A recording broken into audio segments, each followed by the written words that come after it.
Hi, I'm Steve Toussaint. I'm an actor and sometime writer. I'm Abubakar Salim. I'm an actor, also a game developer, a producer, writer, amazing human being. Stop it. It's ridiculous. We're here all day. I know. Well, look, I want to start by saying I've been actually prepping this because I've wanted to say this for a while, and I was going to say this for now when the cameras are rolling.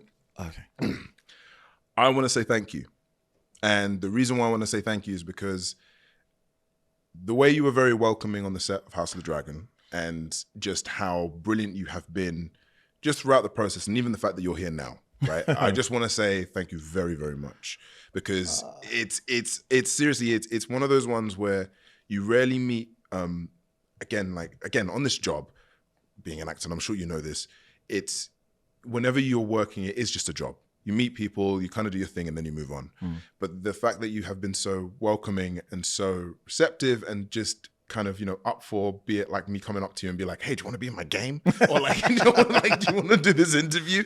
Like, it just means a lot. So thank you so much. I'm very thankful for that. Oh, thank you. That's very kind of you. I don't know that it's worthy of thanks because I'm trying to behave like a decent human being, and but I'm glad it helped, because I think it's one of the things I realized when I was starting out is how hard it is to come into something anyway. Right. Something that's already going, let alone a juggernaut like Dragon. Yeah. Do you know what I mean? So, and I know I've been the guy when I've walked into a show and there are those guys that I saw on TV or whatever it is. And thought, wow, oh my God, I've got to work with these guys.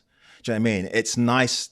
I was lucky that people were like that with me in my career. Right. So you try and just pay it forward, because also, I think that's when you do your best work. But this is the thing, right? I think because I've only now been working for probably 8 years now, and I've done a few TV bits here and there, but I've always found it's either you work with amazing people but the production's terrible. The production's terrible, or the production's really amazing, but there's the people just aren't vibing or driving. It's just a job, right?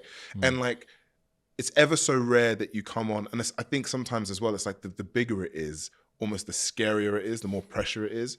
So even though I have been working for a while, and this is the last job that I've done, it was terrifying. It was huge. So then to have someone be like, hey man, we're all just doing the thing here. We're all scared. Yeah, do you know what? It was so nice, because it just reminded me, oh yeah, everyone's human. Yeah. I think you're right. I think that's the most important thing that we have. And as you go on in your career, and that you're in this chair, when someone says to you, thank you so much. Right. It is that same thing that he or she will just want to know that you're human. Because I remember on a job, in fact, on this job, we were talking, and of course I walk in and there's Paddy Considine and there's Rhys Ifans, and these people, I've seen them in the movies, and did you get to meet Rhys at all? No, I didn't. No. Oh, it's a shame. And you get to talk to Rhys, and he's got the most disgusting stories. But you go, oh yeah, you're human. You're just normal. You're like, yeah. When you see him on, you see his performance, you're like, man, this guy's regal as fuck. This is scary. You know what I mean? Absolutely. Yeah. So I think it's important that we make it comfortable for people coming in. Yeah. Because there are those rare people who can just be wonderful no matter what the environment. Yeah. But for the rest of us, we want to be around people that we really like and that we're relaxed around. And even if, look, as you said, everything is a job. Even if at the end of it, you're not going to be great pals. From that morning until whatever, you are, because we're all trying to do the same thing. Okay. So one thing I know that I always, doesn't annoy me, it irritates me sometimes when I hear younger actors talking about, winning a scene and, I'm going to... Oh man, do you know what I mean? Yeah, I remember it's always scene stealers, or trying to basically take, what was it? I remember there was one actor I spoke to about what he would do, and he would say, sometimes when I'm working on a scene and I really want the scene to work for me, I'll just lean ever so slightly to the sides when the camera's on the other person, so I know that they can't use the take. And I remember looking at this guy and I'm like, you're a dickhead. Yeah. Oh wow. Wow. I get that. I know that. And I've had many moments as well when I've been on set where I'm feeling uncomfortable. I don't know what's happening. I'm losing my lines, but the other person isn't giving me anything. So like now you're just alone, and you're just trying to because this is it. Because those moments happen. Oh yeah. But like to feel comfortable enough to kind of accept them happening and actually be like, nope, we can move on and charge on. It's such a not necessarily rare, but it's such a lovely thing to experience. Yes, and I think that's the word, is experience. Because what I discovered for myself, because I used to like the idea of being the tormented actor. I mean, I was tormented anyway, but I liked it because that means I'm good. I just can't find this thing. And I remember, and then over the years I've realized that, because sometimes, as you said, you get those days where the lines just aren't coming for some reason, or then the words won't come out the way you want them to. And I remember once I was doing a TV show in Australia, and they decided for a laugh, because my character had to stand in front of a map and give a lecture. Maybe about a page. So we're going to do this, we're going to do that, we're going to do that, and blah, blah, blah. And they thought, it'd be great. Let's have all of the producers playing the people you're talking to. So I was like, I've got to do this page speech in front of my bosses. Thanks. It's like drama school again. Yeah. So you're standing there, and there they all are, standing there, or sitting there, rather, looking at me, and I'm sort of going, I'm going to go across here, and blah, blah. And I'm like, and I couldn't get it. So then I realized I need to disappear. So I had to walk. I said, you have to wait. I went away, stood in a corner for like a minute, came back, and then I was fine. But I needed experience to know that I could do that. Because when I first started, I would have just struggled. You would have struggled, and you would have panicked, and it would have been probably everything else is wrong. Exactly. And you kind of go, sometimes you have to spend some time to save some time.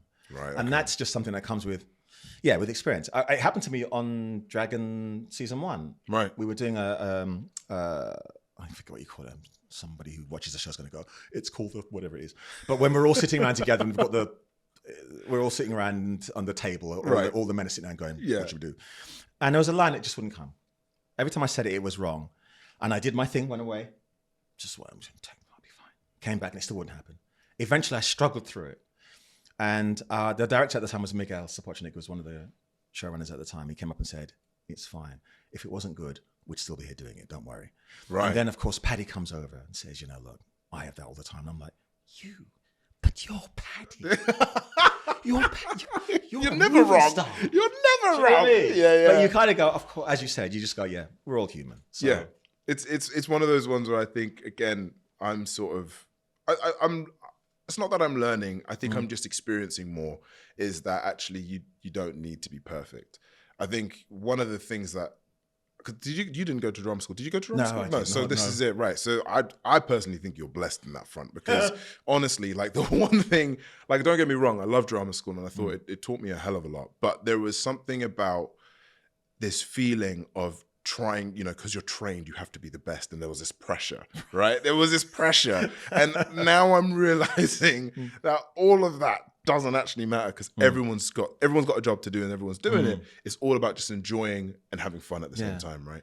And I think that realization, I think, happened, funnily enough, when I did Raised by Wolves in South Africa, when you're working with someone like Ridley Scott, and when you ask him a question like, so what do you think I should be doing here, or what do I do? And he's like, I don't know.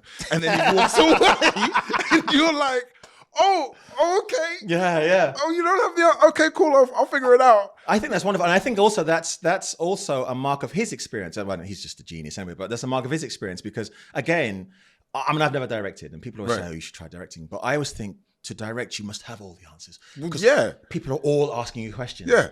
But to be able to just go, I don't know. Because I love that. If I ask a director and he or she says that, I kind of think, okay, great. We're actually working this thing together. Yeah, that's marvelous. Yeah. But I have to say that all the time that we were on set, I didn't detect nerves in you at all. Bro, man, come on. No, you literally looked like you were just dropped in and were just like, oh, he's been part of the function. Listen, man, I was nervous. I was scared. You know what? The thing is, as well, it's that whole thing of, okay, this is a well-oiled machine coming in. This is I think this is the third time, I've come into a show that's already running, and everyone knows everyone, and it's that whole thing of like, okay, I have to slot in to a degree or find my thing. And it's always nervous or nerve-wracking as an actor to come into an already established family because everyone's got their own in-jokes, everyone knows each other, all this stuff. So you don't want to be that rotten egg who comes in and spoils everything, right? So this used to be fun. I know, exactly. So you don't want to be that guy. Yeah. So there was that element of that. But I think also as I said, like what really helped was, you being welcoming. Also, Clinton also just being just loving and just loving everything. And that was also really great to see. Yeah. There was a part of me that was thinking as well, I don't want to, when I see Clinton really enjoying it, I'm like, I don't want to be the sour guy who like hates everything because he loves this so much. Yeah. So like this is it. So, but there was many a day where I remember just thinking to myself, oh man, I've got to hit this right because this is such a big show. Yeah. It's huge. And it just made it again, as I say, like I think working with you and just the people around anyway, I didn't feel that pressure as much. Good. Whereas I feel like a lot of the time, I think it's expected almost like you've got to be perfect. You've got to be right. Or people from outside probably think that's how it should be, right? Yes. And I'm actually interested to know, like, have you ever sort of worked on a production where I guess you had expectations of it being like the creme de la creme, whereas actually when you're working on it, you realize, oh no, actually this isn't, this isn't right. And you don't have to name drop, obviously. Okay, no, all right. I want to work again. I've been lucky in that hasn't happened very often to me, but it has happened. Okay. There was, this isn't quite the same. There was one that I did, which I knew was going to be bad. In my career, I've been doing this for a very long time. I did one job that I can think of, which was just for the money. And that was the one I hated all the way through. Really? Because it was just awful. But I don't think I've had one so much where I thought this is the creme de la creme. No, I think for me, normally when I look back at my career, there have been jobs that I've done and I've thought, oh my God, this is amazing. Yeah. And then it hasn't been. Yeah. Or it hasn't caught the public's imagination like I thought it would. I mean, I can name this one because I thought it was a really good show. I did a show for Netflix a few years ago, and this is the one I did in Australia. Okay. And it was all about the intelligence community in Australia, around the world. I'm not going to go into I could lecture you about this whole thing. But anyway, the point being, it was a very intelligent, mature thing about intelligence services, and there was a spy in our midst and blah, blah, blah. And every time I read the scripts, I was like, this is actually a very smart, a very intelligent piece of work. Yeah. This is great. This is going to do very well. This will do at least 2 seasons because it's good. Right. Everyone's good, and that thing of, there's a thing of, they always say that if you play poker and you can't find the sucker around the table, it's you. Do you know what I mean? I think that about the read through. Yeah. If you can't find the weak link in the cast, it's you. It's you. So get on with it. Do you know what I mean? So you look around there, it's all strong. Oh shit, I've got to really up my game. So I really enjoyed it. And then it just didn't do very well in Australia. Right. It's one of those things it just didn't take. And interesting. Like, wow. I remember years ago doing it was kind of like a sketch comedy based on the news, did it for the BBC. And we were having so much fun in the read through, in tears. This is amazing. And then someone said, we're having too much fun in the read through. And we're like, what are you talking about? I said, no, so much fun in the read through means the show's not going to be great. Someone say that? Someone said that. And we were like, shut up. This is hilarious. It didn't. It sung without a trace. Really? It's the weirdest thing. So I think those cases, because for me, generally, most things that I've been involved in, outside of theatre anyway, there's stuff that I sort of go, yeah, I think this is okay. And have you found though that, because this is interesting as well, like you mentioned that though you did one job that you did for money and it wasn't that great, but then the shows that you've done that you've really enjoyed then almost didn't go through. Have you found that even though those shows didn't go through, that those experiences were worth it? And I know that's kind of like almost like a dumb question to a degree, like in the sense of like, of course, but I think I've always found that there always has to be a balance, right? You always have to put food on the table, but at the same time, you have to enjoy the time that you're spending, right? But I guess, there's been basically what I'm trying to say is like every moment that you've done something, for example, like, okay, I'll do this small little gig for God knows, for pittance, but I'll just enjoy it. Have they all been worth it? Have you found? I'd have to go back through the CV, but yeah, I think so. Yeah. I think generally when I think about my career, I feel very lucky because I've really enjoyed what I've done. Right. That's Okay. Do you know what I mean? Yeah. And it's funny. I was talking to my partner just the other day. We were talking about where we wanted to be when we were in our 20s. and, you know, what our idea of success was and so forth. And then I said to her, oh my God, I think I'm kind of doing it. Right. Do you know what I mean? I'm kind of, you know, look, in the sense that I can pay the bills. Yeah. I can sustain myself in my job. Yeah. I have something of a reputation. It's not huge, but there's people who know what I can do. I think you've got a pretty big reputation. Bless you. I'll set them up and you knock them out of the park. Okay. Thank you. But you know what I mean? But so you kind of go, okay, so this is fine. So when I look back, other than that one particular job, and even that, I had some fun in that with somebody else because we just spent the day bitching about the job. Which is always great. Yeah. We're better than this job. But you know, for the most part, I think I can find something that I enjoyed about the job. It's either that I worked with some lovely people, or I learned a particular technique. I mean, when I first started, someone said to me, "Look, there's only one praise, a check." And I was like, there's got to be a bit more to it than that. You got so many lessons, bro. This is great. I was like, there's got to be a bit more to it than that. And I understand that. Right. As you said, you got to put food on the table. But the reason why we do this job, I mean, it's a privilege and it's very lucky, you know, because you get to play. That's it, really. For pay. Do you know what I mean? Yeah. There's lots of other people who'd love to do it and they can't. And sometimes I think we can, because we are able to do it, we can denigrate it somewhat. You know, You know, it's easy. I just say the line. It's nothing big. Yeah. But actually, it's difficult for me to watch you in the thing where you played father. Yeah. And be moved by that. Right. That is a gift. And not everyone can do that. Yeah. Do you know what I mean? Yeah. So it's like, so we have to respect that. So we're lucky that we get to do it. Yeah. And also we're in a profession, at least in this country, where, I mean, I was always told this, that where something like 95% of the profession is always unemployed. Yeah, I know. Isn't that, that's terrifying. Right. That's crazy. Yeah. So every single job is a victory. Yeah. You know, and so therefore, I get to do this. I get to complain that the day's long. I know what you mean. Yeah. Jam sandwiches again. God. Do you know what I mean? But you always have to check that and sort of go, no, this is very lucky. So so if I go back and look over my career so far, it has been worth it. Yeah. Yeah. I've enjoyed it. It's one of those ones, I guess, like, because even I remember, it's funny how you get all these lessons and how they kind of stick to you. Because I remember a teacher even telling me, like, you're only as good as the last job you did. And I remember at the time thinking, oh, well, I've just got to keep doing Star Wars then. Yeah. I've just, you know what I mean? Like, and if I go from Star Wars to like EastEnders, then I've lost it. It's like, actually, come on, man. But exactly. I think there is this thing or this feeling as creators, anyway, be it either actors, directors, writers, where you're constantly trying to you're almost trying to be better than before, when actually you should just be enjoying it, as you said, like, you know, and being kind of happy with where you are and sort of where you're going. Yeah, I mean, you should strive, and of course you should have ambition. But like, for example, for me, when I first started, the first 5, 6, 7 years of my career, people would say, what is it you want to do? And I'm like, I want to just do the perfect performance. Right. What is that? I don't know. But I'll know when I do it. Do you know what I mean? And I was serious. Like, yeah. Had I said that back then and you laughed, I'd be like, what's so funny? What's so funny? Do you know what I mean? Right. So, and then you thought, come on, don't be so ridiculous. If you can just, and I think what it was I was trying to get the impossible, trying to suddenly just be the character. Yeah, right. So if someone would call out Steve, I'd be like, I don't know who you're talking about. I'm Bert. Or whatever it was. Because the thing is, and you get this a lot from people, especially people who aren't in the business, and they read all the stories about the extravagant stories about the method actors. Yeah. And I was impressed by them because, again, not coming from drama school. So when I was maybe, I don't know when, do you know the movie The Last of the Mohicans? Yes. Right. And I forget when that came out, but it was very early in my career.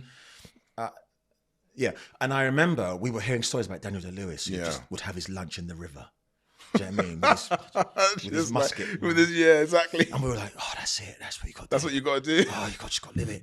And a friend of mine, I've got a lovely actor friend of mine called Mo.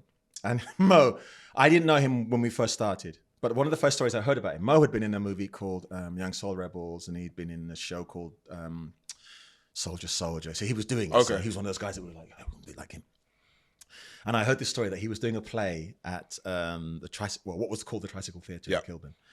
And I'd heard that he was playing some guy who lived underground.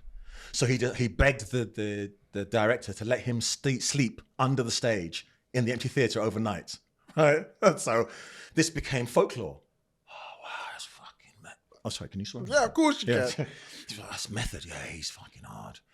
So a few years later, I ended up working with him. We were doing a play at the National. And I said to him, Mo, I got to ask you, man, did you do that thing? I was so impressed. You sleeping under there. He said, you know what? I was under there for an hour, then I got scared. And I said, please, let me out. And I got home at 9 that night and I didn't tell anybody. I was like, you prick. So we were just like, this legend. It is. He's like, De Niro. You know what I mean? But I mean, the point being, anyway, is that when you're younger and you're trying to find your way, you go for everything. Everything is important. Everything is vital. And then you sort of go, I can't think who was, I think, I worked with, I'm dropping names here. I worked with a director called Michael Caton-Jones. Right. And Michael Caton-Jones had done a wonderful film called Scandal with John Hurt. And he also did a movie called Rob Roy. And he did a film called This Boy's Life with De Niro. And he said, one of the things I learned watching him is that De Niro doesn't do very much because he has the confidence to know that you, the spectator, will do a lot of the work. Huh. Do you know what I mean? If you sit there with a blank expression and we have a lady next to you going, why did you do it? And you do nothing. We then go, what a cunt.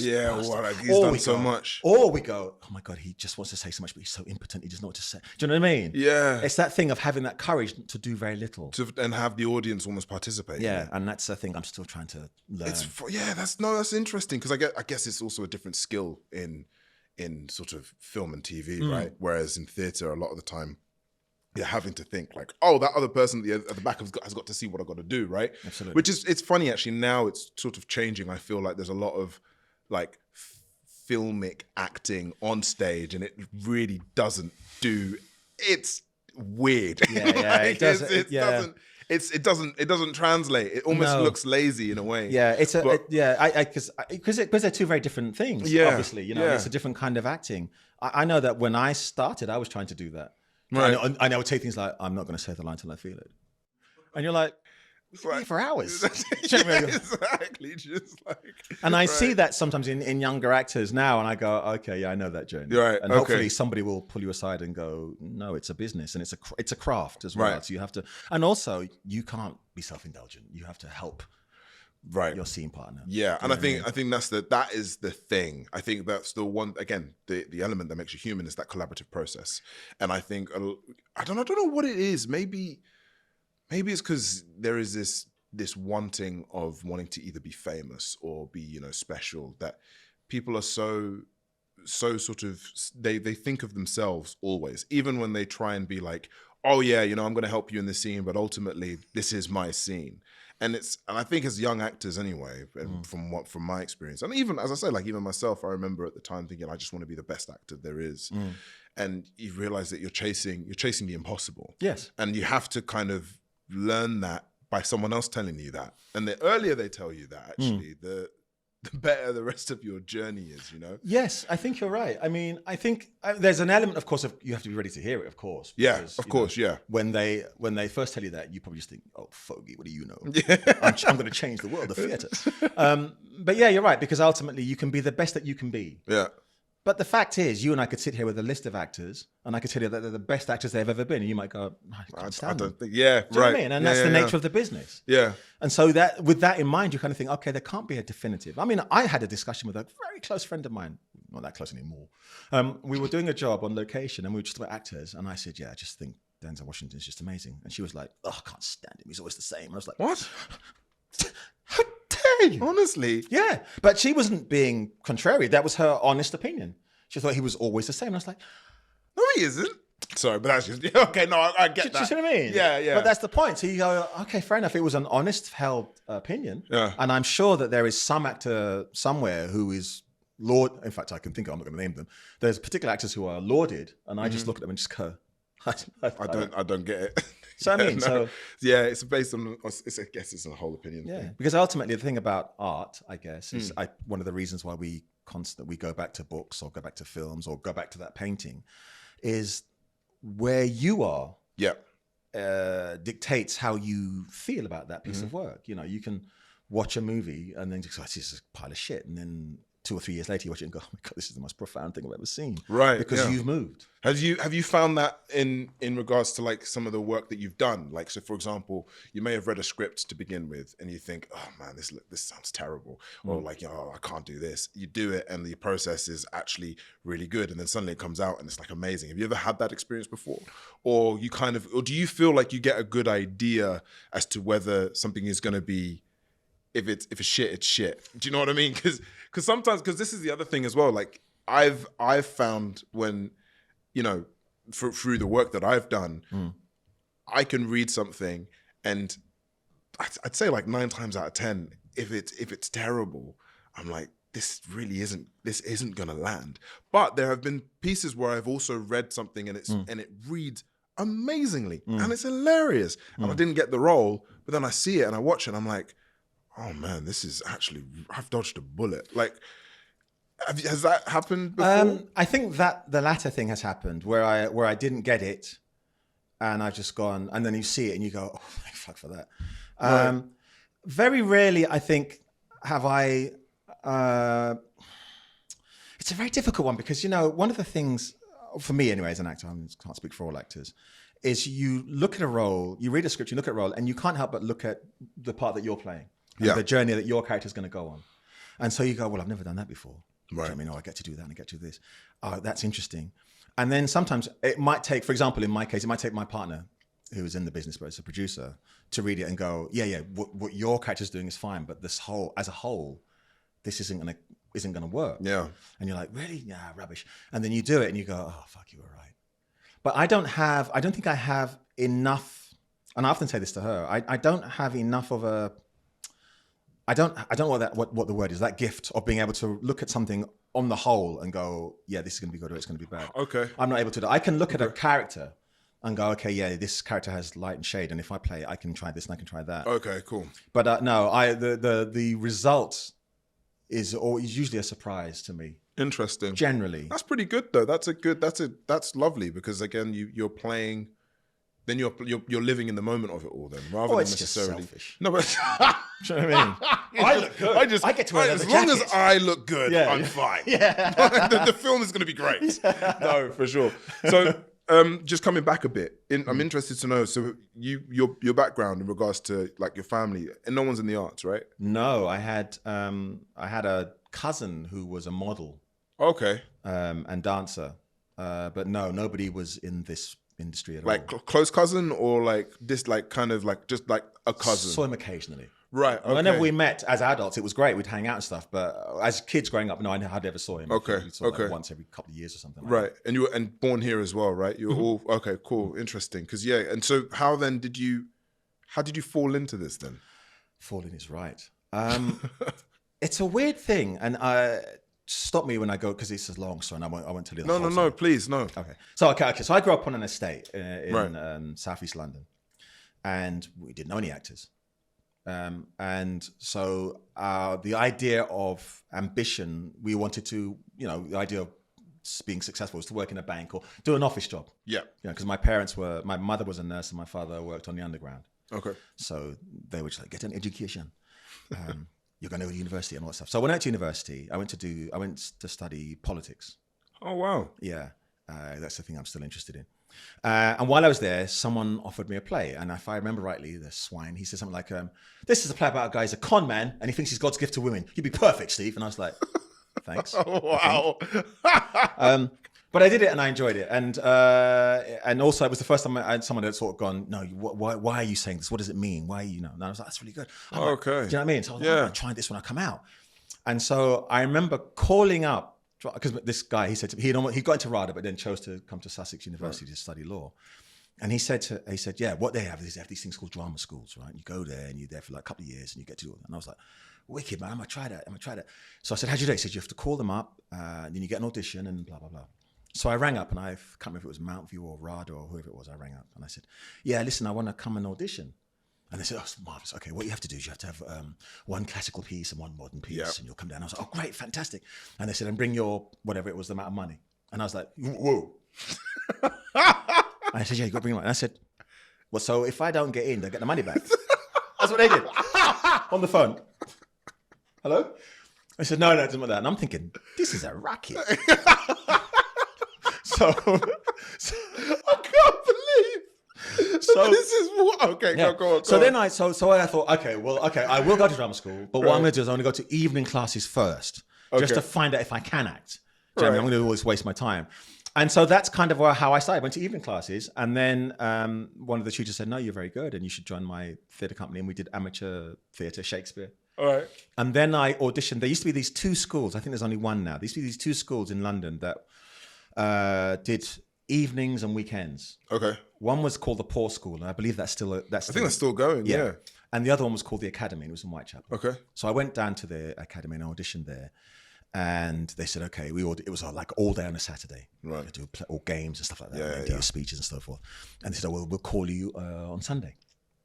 And then they called me on the Sunday and they said, oh my God, we were so blown away by you. Do you want to come here? And I went, no. And they went, why not? And I said, I can't afford it. And they said, okay, what if we can get your scholarship? And I said, oh my God, that's great. I'd love to do that. And they said, okay, well, let me work on it. But in the meantime, my tutor had said to me, because this was way back when you had to have an equity card. Right, okay. So my tutor said to me, you have to write to all of the theatre companies, all of the repertory theatre companies, because they always have two cards, one card for an actor, one card for stage management. Yeah. So I wrote, it just so happened that, you know who Frank Bruno is, right? Yeah. Right. Frank Bruno had played the Genie of the Lamp at the Dominion Theatre in Tottenham Court Road the year before.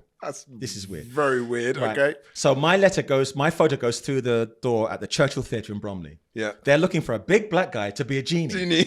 My photo came through and they went, he'll be cheap. They called me in, auditioned me, and that's how I got my card. And that's kind of how I got started. Right. Yeah. That's crazy. Doing a pantomime. You know, it's quite funny the fact that you could have been a RADA actor if you didn't think that they were going to try and steal your money.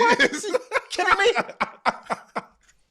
That's great. Wow. Okay. So that's kind of how, and then I was lucky. Just spiraled and kind of went through. That's really interesting because, because it's similar sort of. Where did you kind go? of? Well, I went to Lambda. So but I had no idea. So my sort of journey was, parents weren't into arts at all. My mum loved Sidney Poitier, but I think they all did. Yeah, my mother loved him. Yeah. So I remember she would always talk about Sidney Poitier and Clint Eastwood because of all the westerns. She loved westerns, and so we'd watch all this all these films. And my mum was I just kind of didn't really connect. But there was when I did drama at school.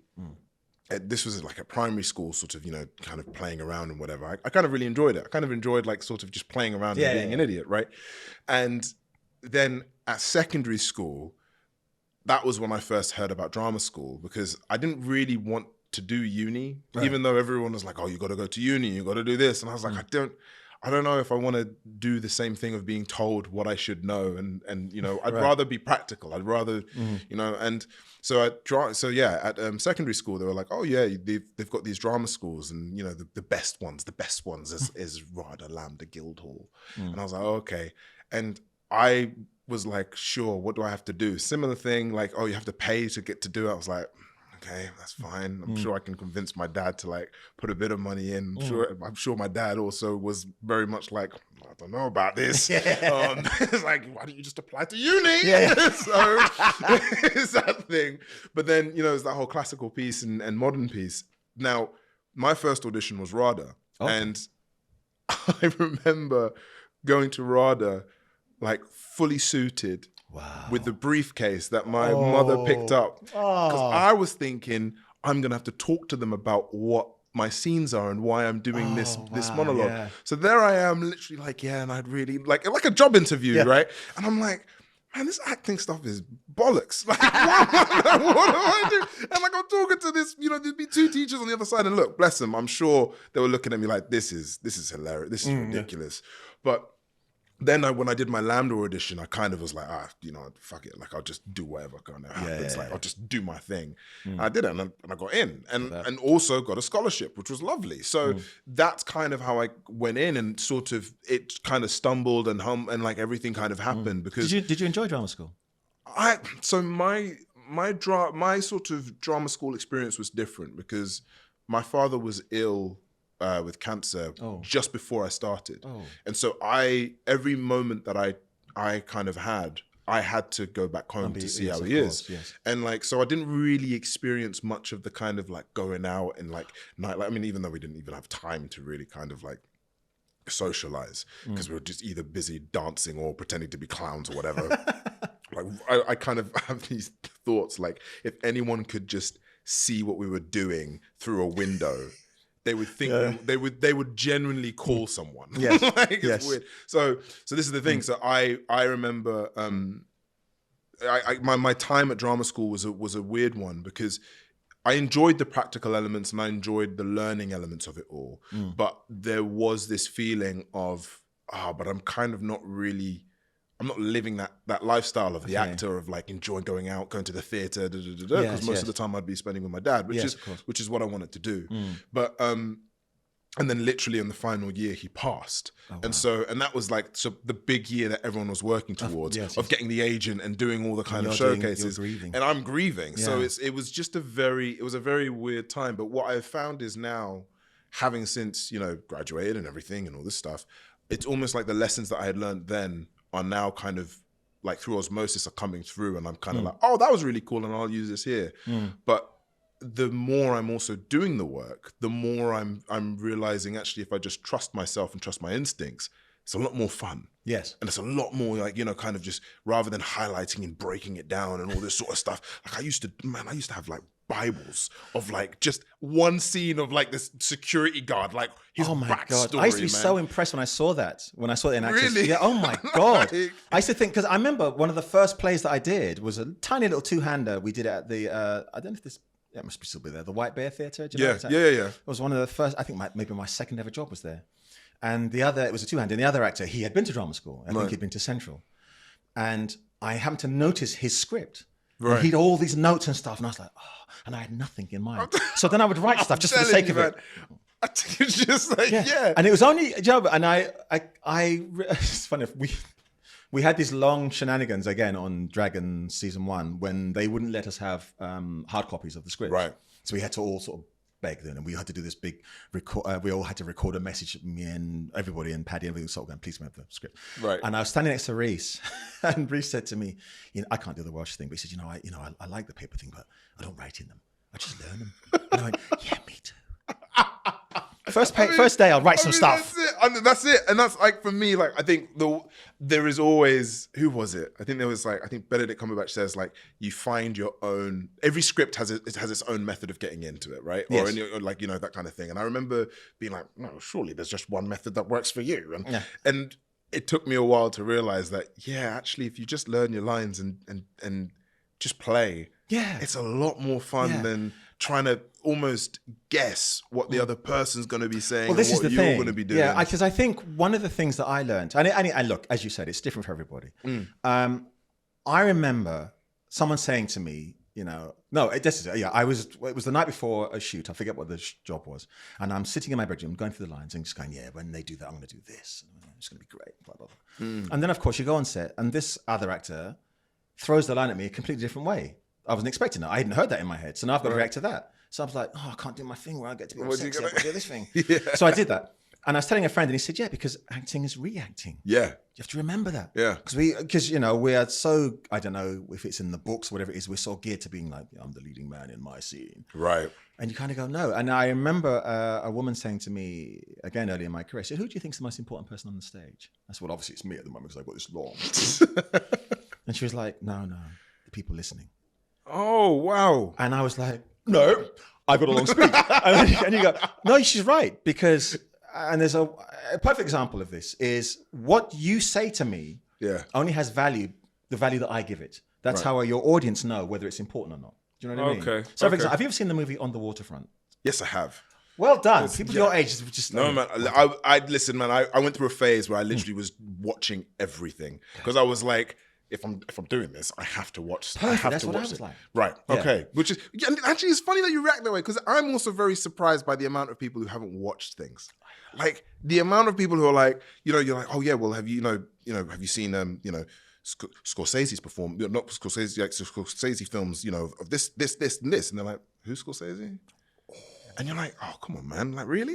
Wow. And it's like, and you're like, okay, cool. Have you read this play, or have you seen this film, or have you gone out? have you even lived life? Yeah. And it's like most people just kind of like, not it's really. a weird thing. I mean, look, hey, again, each to their own, but I just kind of think there's so many people, so many wonderful proponents out there doing that thing that you want to do. Yeah.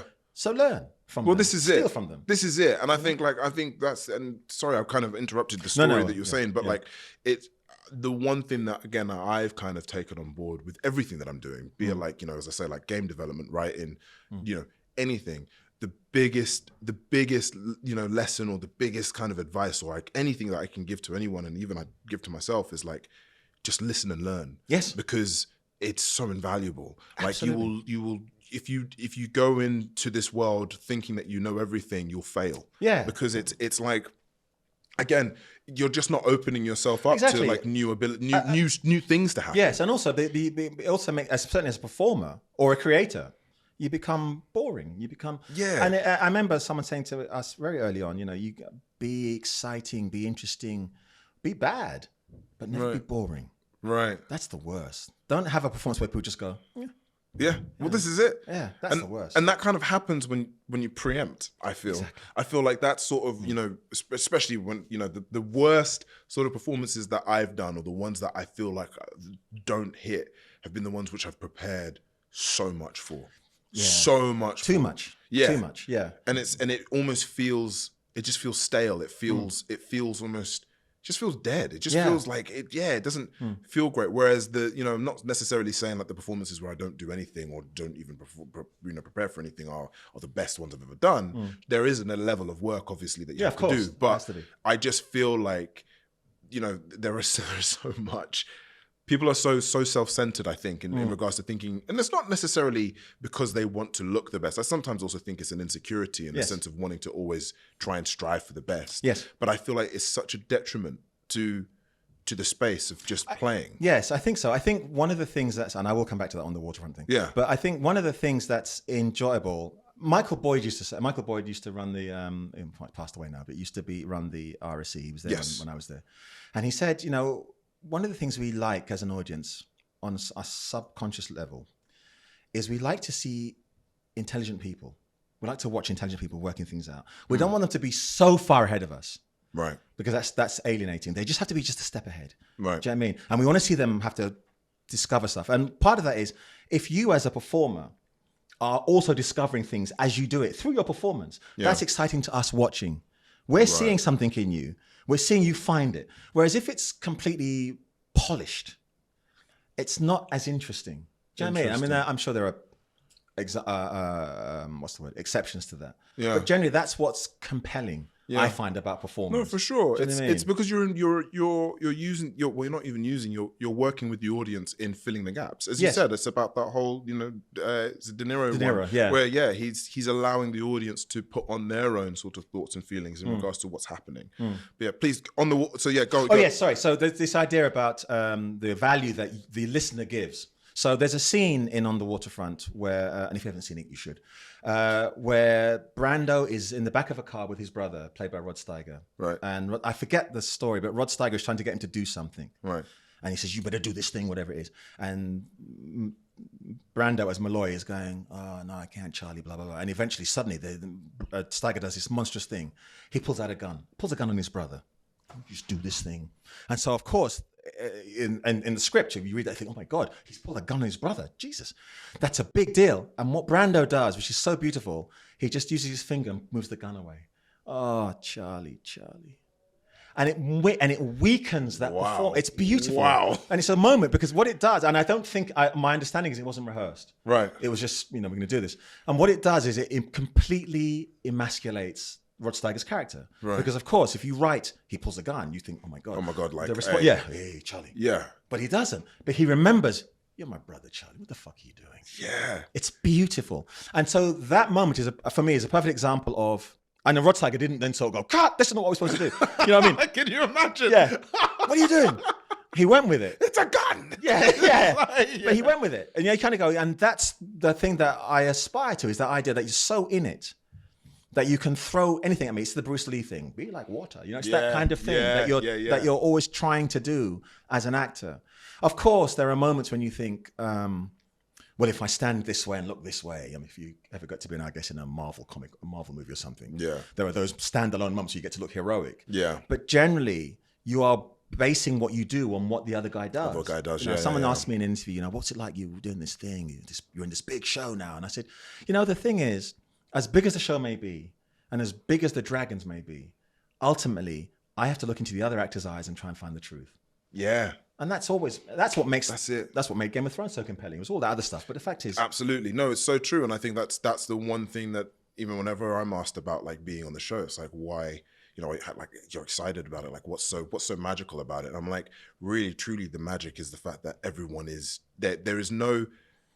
If you were to remove the dragons, remove, the costumes, the makeup, all this sort of stuff, it's still the same story. It's still, because it's about human beings essentially just being human. Absolutely. And like, whereas, a lot of the time you find with, depending on sci-fi shows or whatever, they almost play the fantasy and you kind of lose the magic of that. And it almost, it detaches you as an audience. You're like, oh, this can never happen to me. Whereas even though dragons don't exist, you still feel like I could live and exist in this world. Yeah, you still feel a connection. You understand? Yeah. So no, I totally get that. That's really cool. I remember when, at the time when I, funnily enough, I saw your performance on House of the Dragon because I was at the premiere.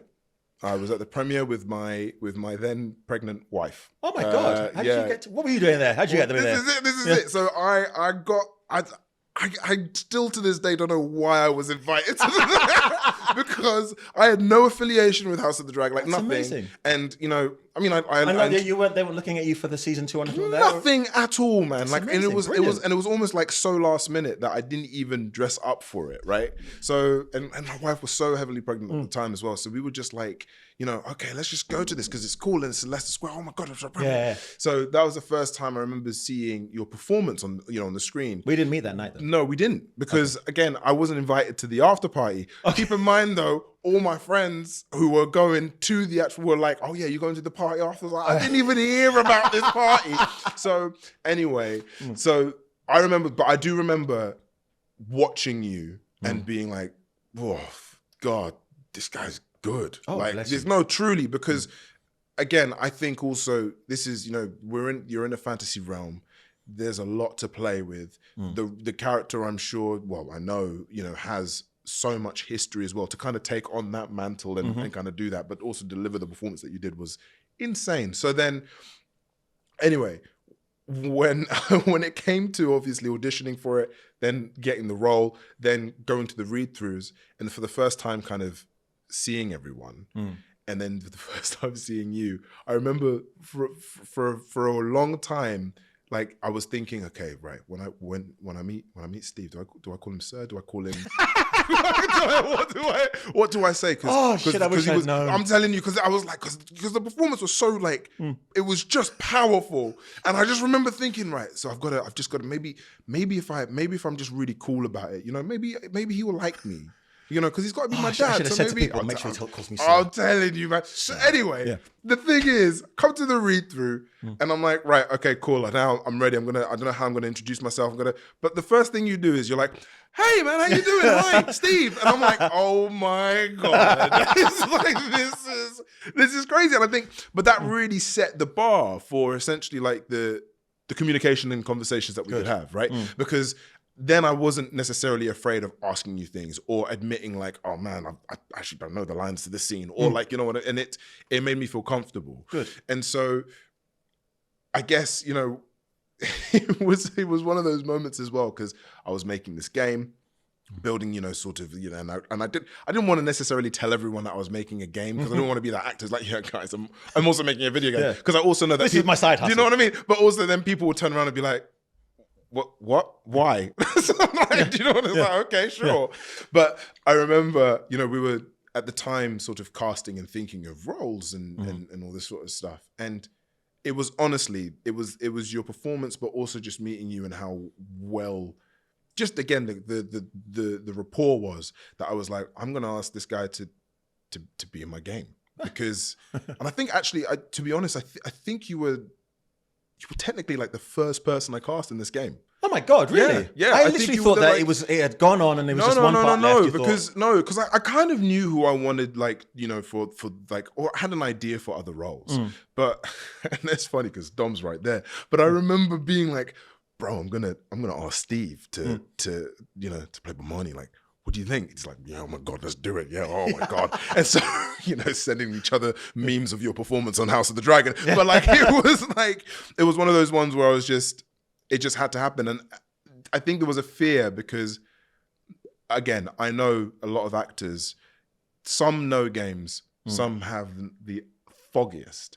Because, I mean, I know you've worked on Prince of Persia, which is an amazing franchise. Started originally as, well, I think it was originally as a game. That's right. I used to play it. So well, this is it. So how was it? How was it when I came to you and essentially asked you, hey man, do you want to be in my video game? No, I was flattered. I was like, okay, thanks. So, because I've done a couple of games. I'm a voice on the Jurassic Park games. Right. Okay. And a couple of those, and there's a game. I don't even see. This is how bad I spend hours going. Bring me the fucking gun! And I don't know the game. There's a game called something like Battlefield 2042, something like that. It's a pretty big game, bro. That's a big game, right? So I'm in that. Okay. So I have an idea, but I think I don't know if I asked you at the time, but my first thought after I said yes was, oh God, I hope I'm not shouting, because I had finished that Battlefield game, and it literally felt like weeks and weeks of just screaming and then coming out. Going, oh. You know what I mean? But no, I was flattered. I was like, because I think when you said to me you had a game, of course, the first thing you think is, oh, you got a game. Oh. Right.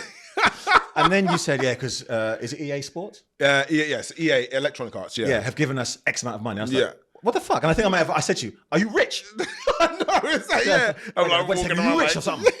Oh. And so then I was like, oh shit, this is a big deal thing. Yeah. But I was excited because the fact is, it's like, you know, someone writing, well, you wrote something. It's like, this is your dream. This is the thing that you are going to do. And then you asked me to be part of it. Right. So that's a very privileged position to be in, for someone to go, here is my dream, and I'm going to put part of it in your hands, and please don't fuck it up. Do you know what I mean?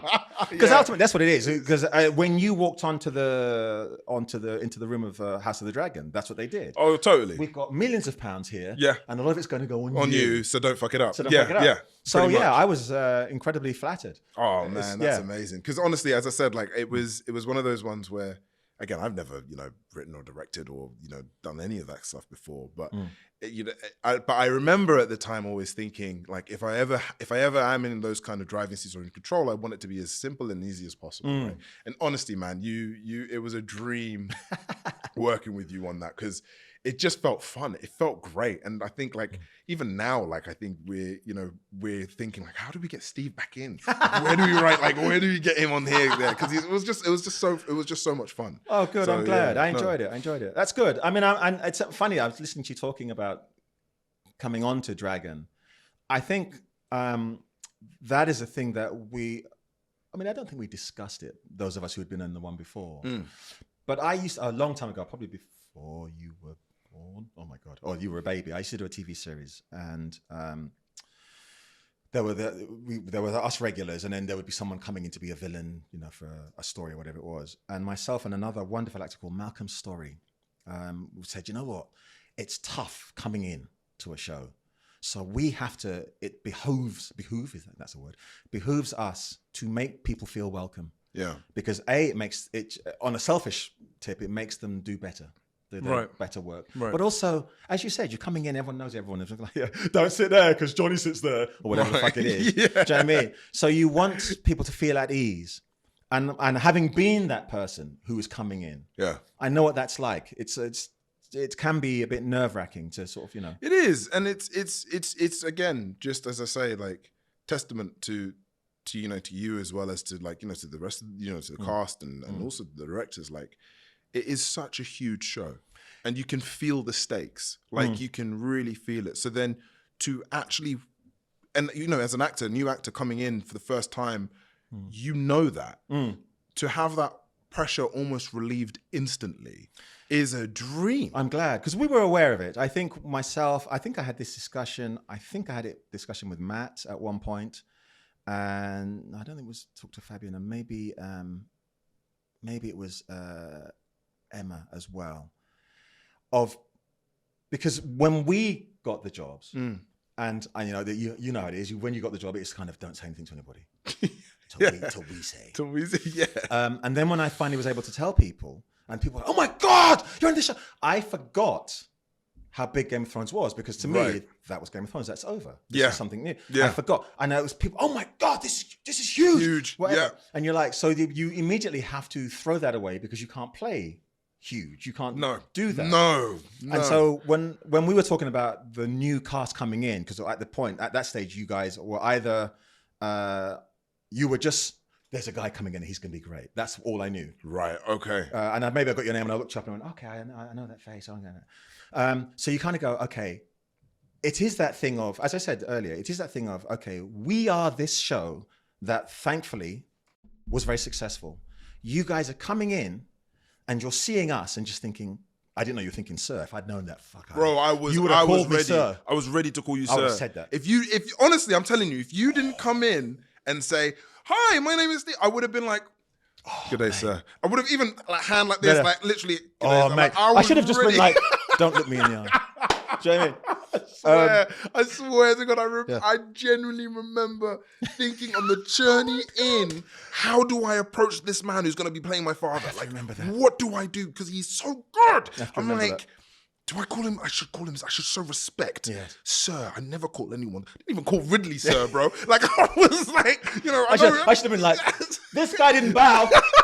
So I'm telling you. Yeah. But the point being, anyway, so we were aware of that. And so it is important that you realize quickly that we're just like, well, you know it anyway, and you would have realized it anyway. But it's important because that first read through, because I knew that you and I were going to be doing stuff together anyway. Yeah. Do you know what I mean? And I'm like, we're all mates.